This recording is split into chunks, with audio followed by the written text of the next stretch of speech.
एकूण सगळं काही मनासारखं घडत होतं. राज्यकारभारही व्यवस्थित चालू होता आणि एक दिवस विश्वामित्र ऋषी दशरथ राजाकडे आले.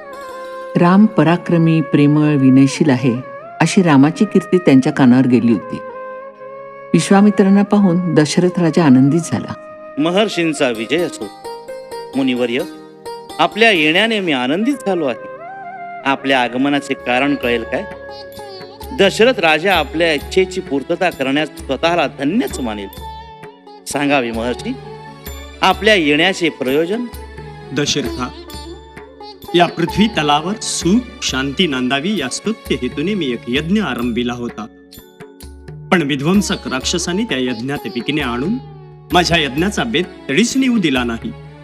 ठीक आहे महर्षी, त्या राक्षसांचा निपात करण्यासाठी मी माझ्या सैन्यासह आपल्या बरोबर येतो. नाही दशरथा, तू तुझे सैन्य घेऊन येण्यापेक्षा तुझे 2 पुत्र राम व लक्ष्मण यांना माझ्या बरोबर दे.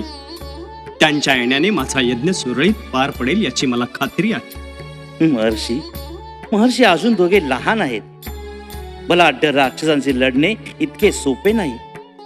जिथे माझ्यासारख्या युद्ध निपुण माणसालाही या बलाढ्य राक्षसांशी लढत देणे अवघड जाते, तिथे राम लक्ष्मण त्यांना कसे तोंड देऊ शकतील?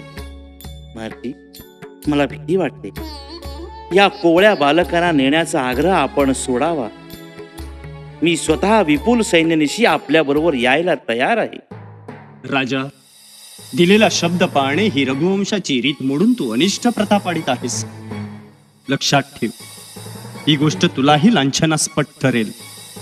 माझे स्वागत करताना तू काय शब्द उच्चारलेस याची तरी आठवण ठेव. आपल्या इच्छेची पूर्तता करण्यात मी स्वतःला धन्य मानेन. या उद्गारांची एवढ्यातच तुला विस्मृती झाली? राजा दशरथा, आमचे म्हणणे तुला मान्य करायचे नसेल तर आम्ही असेच निघून जातो. मात्र एक ध्यानात ठेव. महर्षी, असे रागवू नका. केवळ पुत्र प्रेमापोटी आणि त्यांच्या वयाची व अनुभवाची गोष्ट लक्षात घेऊनच मी आपणास सूचना केली. शब्द मोडण्याचा यत्किंचितही विचार माझ्या मनात नाही. हे सांगताना तूही असाच पुत्र शोकाने आपल्या मुलाचा धावा करत करत मरशील रे. ही शापवाणी त्यांच्या मनात घोळत होती. त्यानंतर दशरथ राजानं वसिष्ठ ऋषींचा सल्ला घेतला.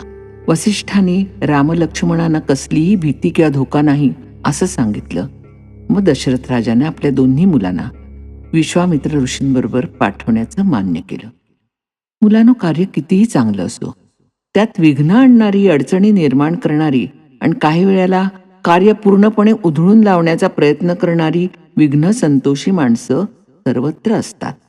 आणि शब्दाला जागणं हे रघुकुलाचं ब्रीद होतं, त्यांची रीत होती. म्हणतात ना, प्राण जाय पर वचन न जाय.